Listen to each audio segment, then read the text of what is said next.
நீங்கள் தவறவிட்ட எபிசோடுகளை இப்பொழுதே காணுங்கள் உங்கள் Tandivan.com மற்றும் Tandivan யூடியூப் சேனலில்.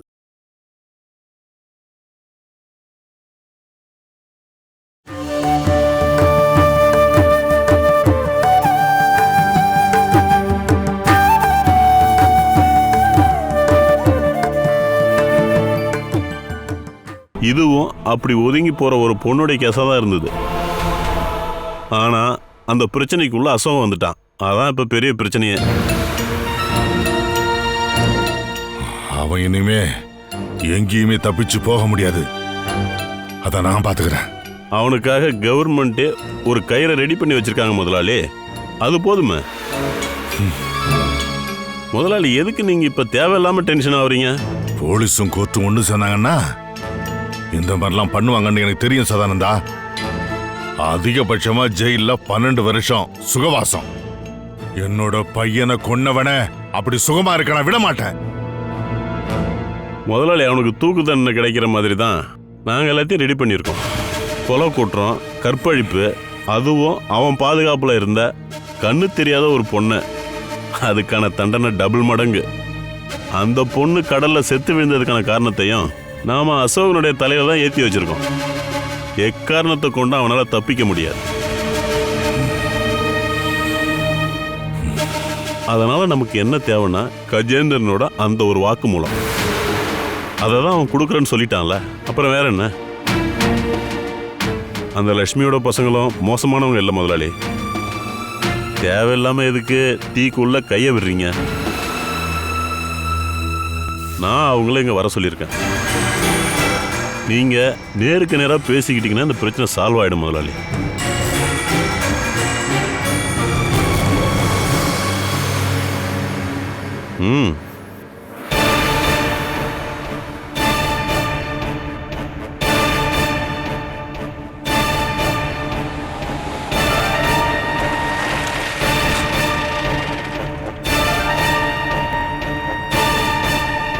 வாடா.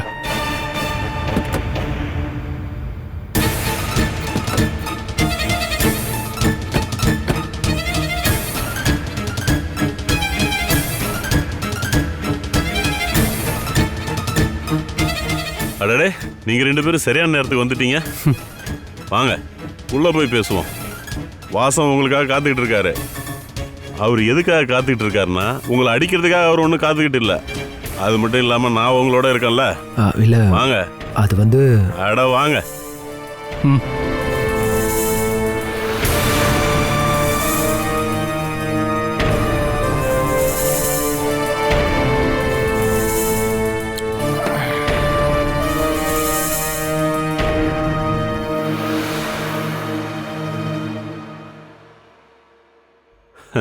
வாசன் முதலாளி, இங்க பாருங்க, சாட்சிகளை நான் கொண்டாந்து ஆஜர்படுத்திட்டேன்.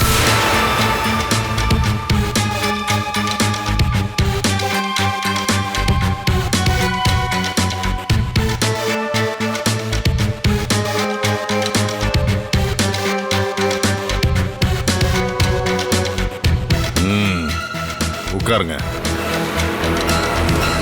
வீட்டுக்கு வரவன் எதிரியா இருந்தாலும் அவங்க கிட்ட இந்த வாசம் மரியாதை காட்டுவான். வந்து உக்காருங்கப்பா.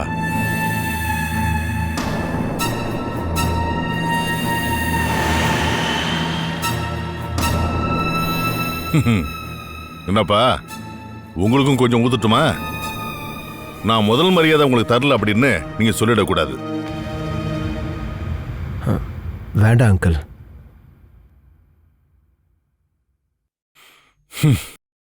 என் பையனை கூட்டிட்டு போய் அவன் சாவுக்கு நீ காரணமாயிட்டல்ல? ஐயோ, நான் வேணும்னே சிவராஜனுக்கு துரோகம் பண்ணுவேனா அங்கிள்?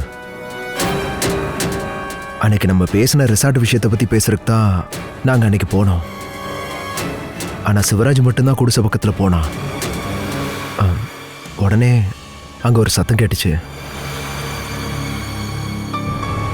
நான் அதை தடுக்கிறதுக்கு முன்னாடியே எல்லாமே முடிஞ்சிருச்சு. இருந்தாலும் என்னோட இடத்துல இருந்துகிட்டு அந்த அசோக அத நினைக்கும் போது ரத்தம்லாம் அப்படியே கொதிக்குதியா. அவனை நான் சும்மா விடுவேனா? அசோகனை கொள்ள என்ன செய்யறதா இருந்தாலும் நாங்க அதுக்கு தயாரா இருக்கோம். அதுக்கு நான் பொறுப்பெடுத்துக்கிறேன். அங்கிள், அந்த பொண்ணை கற்பழிச்சது அசோகன் தானோ, அதை தடுக்க முயற்சி பண்ண சிவராஜனை அவ கொன்னுட்டதாகவும் கோர்ட்ல நான் சாட்சி சொல்றேன். போதுமா? நான் அவனோட சாவை பார்க்கணும். அப்பதான் என் மனசுக்கு கொஞ்சம் நிம்மதியா இருக்கும். அசோகனை சவமாக்குற வேலைய நம்மளுடைய கவர்மெண்டே பார்த்துக்கும். வாசம் முதலாளி, நீங்க கொஞ்ச நாளைக்கு பொறுமையாவே இருங்க. அது மட்டும் இல்லாம ஜெயில வச்சுதான் அசோகனை பொண்ணுமா என்ன? நாங்க உதவி பண்றோம், அதுக்கான ஆளுங்களை நம்ம ரெடி பண்ணிடலாம். யோ, நீங்க போலீஸை முன்னாடி வச்சுதான் இது மாதிரிலாம் பேசுவீங்களா என்ன? நான் ஒரு சப் இன்ஸ்பெக்டர் அப்படிங்கிறத நீங்க மறக்காதீங்க. அது கொஞ்சம் க்ளோஸ் ஆயிட்டதால உங்களை பத்தி நாங்க யோசிக்கல. அந்த சம்பவத்துக்கு அப்புறம் நான் இன்னும் சரியாவே தூங்கல அங்கிள். நான் கண்ணை மூடினாலே சிவராஜோட முகம்தான் வருது. அவன் என்னோட க்ளோஸ் ஃப்ரெண்டா இருந்தான் அங்கிள். ஆனா நான் இருந்தும் அவனை காப்பாற்ற முடியல.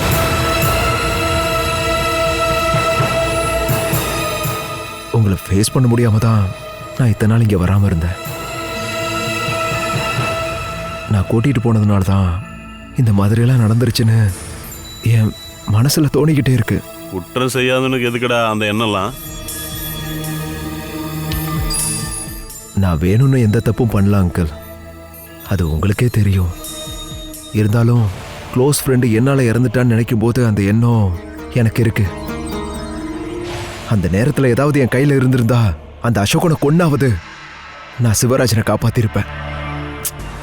ஆனா டேய், இதுக்கப்புறம் அதை பத்தி பேசாத கஜேந்திரா. உன் இடத்துல வேற யாரா இருந்தாலும் சரிடா, நீ பண்ணதான் பண்ணிருப்பாங்க. அசோகனோட கழுத்துல கயிறு ஏறினதுக்கு அப்புறம் தான் உங்களை பார்க்க வரணும்னு நான் நினச்சிக்கிட்டே இருந்தேன். அவன் மேல எனக்கு அந்த அளவுக்கு கோவம் இருக்கு.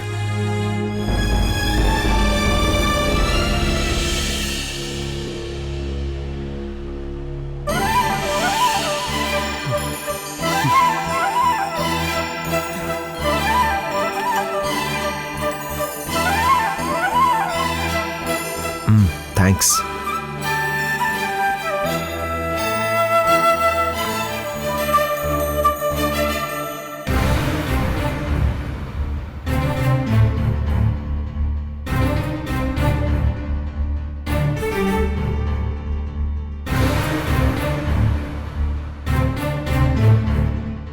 சாப்பிட ஏதாவது எடுத்துட்டு வருவாப்பா? வேண்டாமா?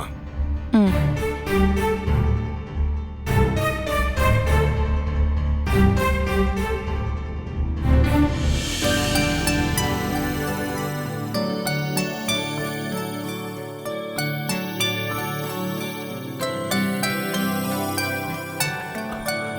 ம்.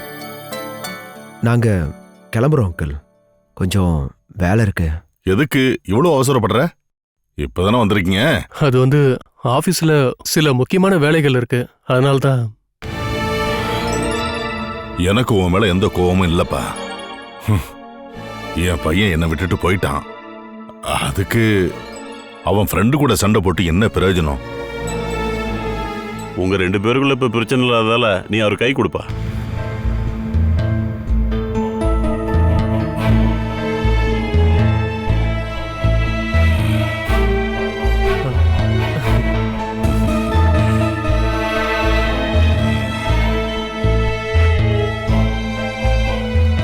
அடிக்கடி நீங்க இங்க வரணும்.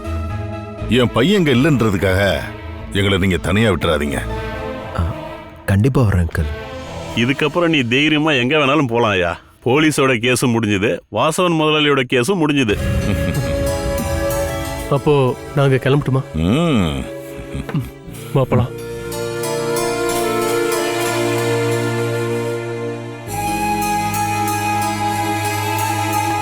அப்படின்னா நானும் இங்க இருந்து கிளம்புறேன் முதலாளி. ஹலோ, வண்டி ஓட்ட முடியுமா? இல்லைன்னா நான் என் டிரைவர் அனுப்புறேன். இல்ல, நான் கரெக்டா ஓட்டிட்டு போயிடுவேன் முதலாளி. கஷ்டப்படுற ஏழைங்க ஏதோ கொஞ்சம் தண்ணி அடிச்சிட்டு வண்டியை ஓட்டினாங்கன்னா அது கேஸ் ஆகும், தப்பாகும். ஆனா போலீஸ்காரங்க என்ன வேணாலும் பண்ணலாம், அப்படிதானே? அதான் முதலாளி, போலீஸுக்கும் குற்றவாளிக்கும் இடையில இருக்கிற டிஃபரன்ஸ்.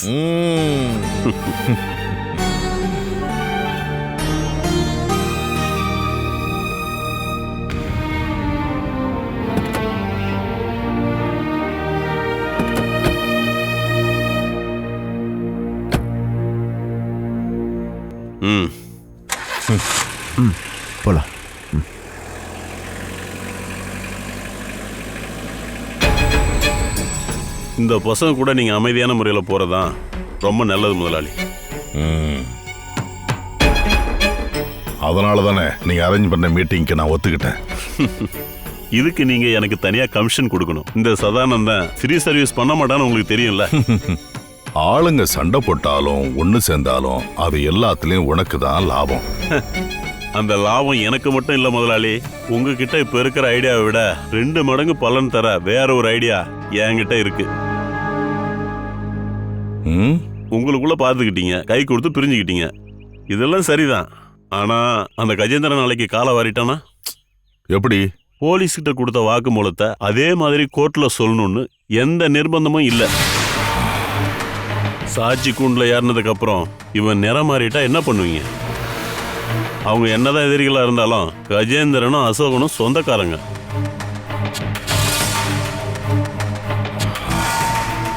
அந்த அசோகனை காப்பாத்துறதுக்காக அவன் கோர்ட்ல மாத்தி சொல்லிட்டானா நம்ம அப்ப என்ன பண்றது? அவனோட குடலை உருவிடுவேன். அந்த பையன் என்னை ஏமாத்திட்டு இந்த பூமியில அவன் வாழ்வானா என்ன? அவன் கோர்ட்ல மாத்தி சொன்னதுக்கு அப்புறம் அவனுடைய குடலையே இதயத்தையே எடுத்து என்ன பிரயோஜனம்? அதுக்கப்புறம் என்ன ஆகும்னா கேஸ்லேருந்து விடுதலை ஆகிற அசோகனும் அந்த விஜயலட்சுமியோட பசங்களும் ஒன்று சேர்ந்துருவாங்க. அவங்க எல்லாம் ஒன்று சேர்ந்தாங்கன்னா பிரச்சனை பெருசாயிடும். அந்த அசோகனுக்கு எழுத்து நிற்கிற தைரியம் இருக்கு, வாரி எரியறதுக்கு மேலங்குளத்தில் நிறைய பணம் இருக்கு. அது ரெண்டும் ஒன்றா சேர்ந்துச்சுன்னா வரப்போகிற பிரச்சனைய நான் உங்களுக்கு சொல்லணுமா என்ன?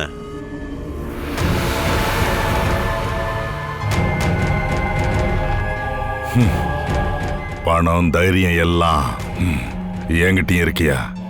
அப்புறம் உன்ன மாதிரி விலைக்கு வாங்க முடிகிற போலீஸ்காரங்க. இந்த வாசவனுக்கு இது போதும். முதலாளி நீங்க கொஞ்சம் பிராக்டிக்கலா யோசனை பண்ணி பாருங்க. முள்ளால எடுக்கிற வித்தைய நான் சொல்லித்தரேன். கஜேந்திரனும் அசோகனும் சொந்தக்காரங்க தான்.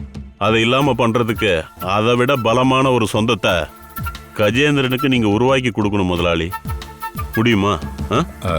என்னைய நீ சொல்லிட்டு இருக்க? குடிச்சு குடிச்சு உனக்கு என்ன போதை ஏறி போச்சா? இந்த சதானந்தனுக்கு குடிச்சாதான் மூளை நல்லா வேலை செய்யும். அதனால தானே நான் வேலையை விட்டுட்டு காலையில வந்து குடிச்சிட்டு இருக்கேன். ஓ, கஜேந்திரனுக்கு உங்களுடைய பொண்ணு தாராவை கல்யாணம் பண்ணி கொடுக்கணும். அதனால தான் நான் உங்கள்கிட்ட கேட்டேன், பண்ண முடியுமா முடியாதான்னு. அப்புறம் கேஸை நினைச்சு நீங்க பயப்பட வேணாம். நாம சொல்ற மாதிரி தான் கஜேந்திரன் கோர்ட்ல வாக்குமூலம் கொடுப்பான். அந்த பையன் ஏமாத்துக்காரனா முதலாளி? மேலங்குளம் கம்பெனி அப்படிங்கும்போது அதனுடைய சொத்து எத்தனை கோடி இருக்கும்? அதுல கஜேந்திரனோட பங்கு எத்தனை கோடி வரும்னு பார்த்தா உங்கள்கிட்ட இருக்கிற சொத்தை விட டபுள் மடங்கு வரும் இல்லையா? முதலாளி நீங்க கணக்கு போட்டு பாருங்க.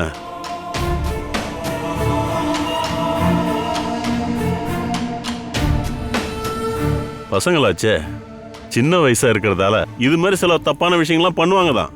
ஆனா அதை விட அதிகமாவே உங்க பையன் தப்பு பண்ணிருக்கான்ல, நீங்களும் பண்ணிருக்கீங்கல்ல. ஒரு காதல் தோல்வி அடைஞ்ச வருத்தத்துல தானே உங்க பொண்ணு இப்ப இருக்கா.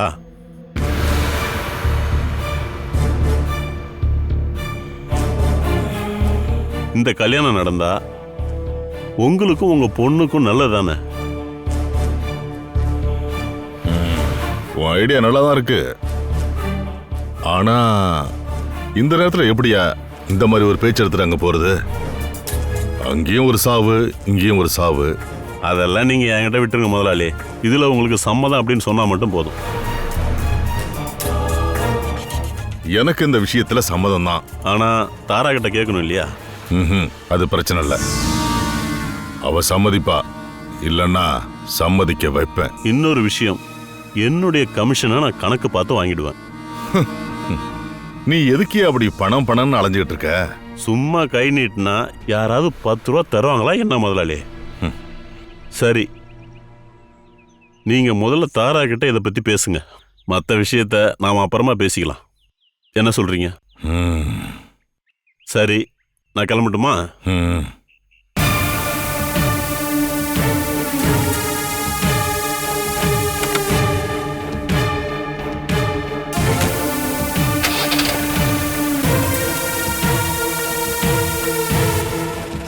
போயிட்டு வரட்டுமா முதலாளி? மறந்துடாதீங்க. ம்.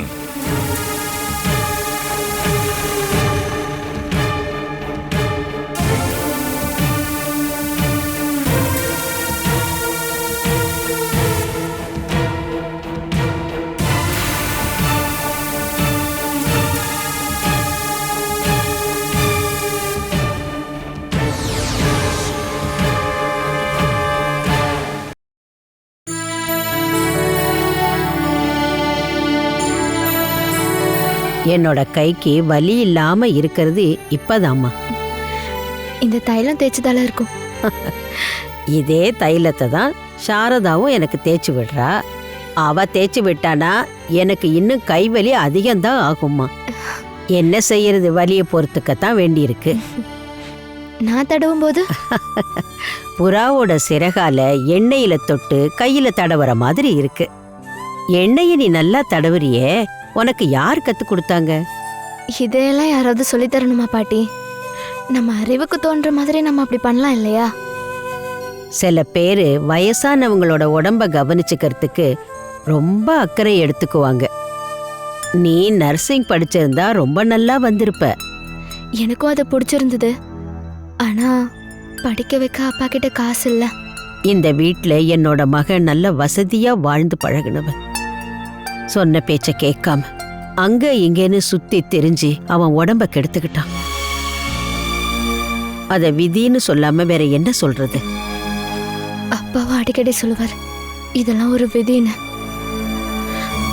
அவர் இந்த மாதிரி வாழ வேண்டிய ஆளே கிடையாது. ஆனா எங்களுக்காக அப்பா ரொம்பவே கஷ்டப்பட்டிருக்காரு பாட்டி. உன் அப்பா உங்களை எப்படி வளர்த்தாங்கிறது மத்தவங்களுக்கு தெரிஞ்சிருக்காதுமா. அப்பா பண்ணது வேலையே கிடையாது. டீ கடை பிசினஸ் பண்ணாரு, அது சரியா போகல. மூட்டை தூக்க போனாரு, விவசாயம் பண்ண போனாரு, கூலி வேலை பார்க்க போனாரு, ரோட்ல தார் போடுற வேலைக்கு போனாரு, ரயில்வேல கூலி வேலைக்கு போனாரு, சிமெண்ட் மூட்டை தூக்கவும் கட்டட வேலைக்கும் அப்பா போயிருக்காரு பாட்டி. எங்களுக்கு 2 வேளை சாப்பாடு மட்டும்தான். கஷ்டமா இருக்கு. இந்த வீட்ல ராஜா மாதிரி வாழ வேண்டியவன். அவர் சரியா சாப்பிட மாட்டாரு. நோய் வந்துச்சுன்னா மருந்து சாப்பிட மாட்டாரு. அந்த பணத்தை எங்களுக்காக சேர்த்து வச்சாரு.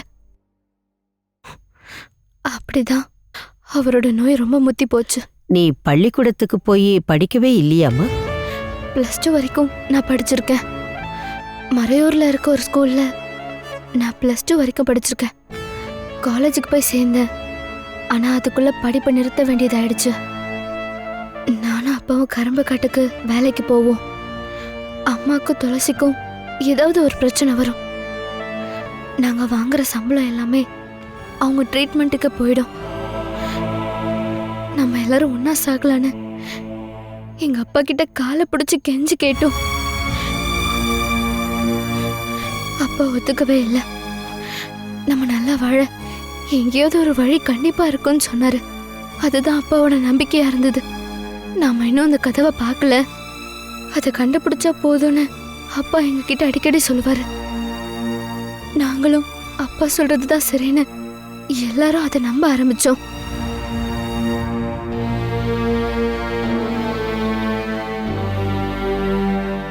கண்ணாமூச்சி விளையாடும் போது மறைஞ்சிருக்கிறவங்கள கண்டுபிடிக்க ஒரு வழி இருக்கும்.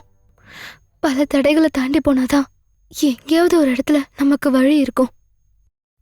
அந்த மாதிரிதான் அப்பாவோட வாழ்க்கையில எங்கேயாவது ஒரு வழி இருக்கும்னு நாங்க நம்பணும். அப்படிப்பட்ட ஒரு வழியோ கதவோ இல்லைன்னு இந்த ஊருக்கு வந்ததுக்கு அப்புறம் தான் எங்களுக்கு தெரிஞ்சது. அதுக்கு முன்னாடியே அம்மா போயிட்டாங்க. அதுக்கப்புறம் என் தங்கச்சியும் போயிட்டா.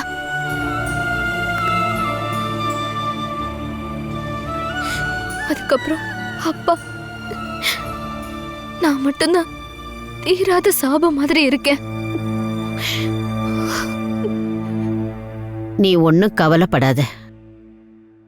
உன் அப்பா பட்ட கஷ்டம் எல்லாத்தையும் நீ மறந்து இருக்கிறது தான் உனக்கு நல்லது. விஜயலட்சுமி தான் உன்னை இந்த வீட்டுக்குள்ள அனுமதிச்சிருக்கா. அவளுக்கு பிடிச்சு போச்சுன்னா கடைசி வரைக்கும் கைவிட மாட்டா. அவ உயிரே போனாலும் சரி.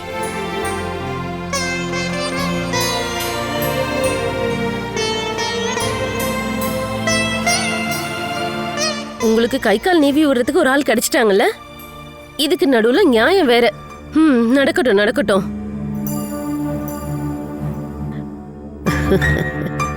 நீ நீவி விடுறது பிடிக்கல, பொறாமப்படுறா.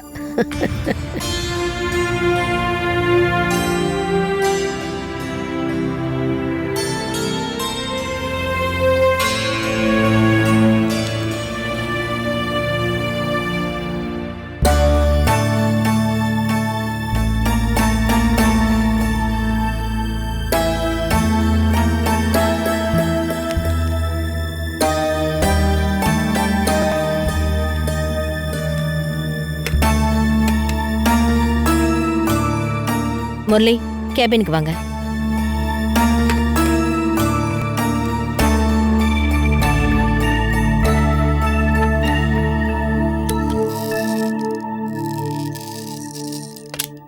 மேடம்.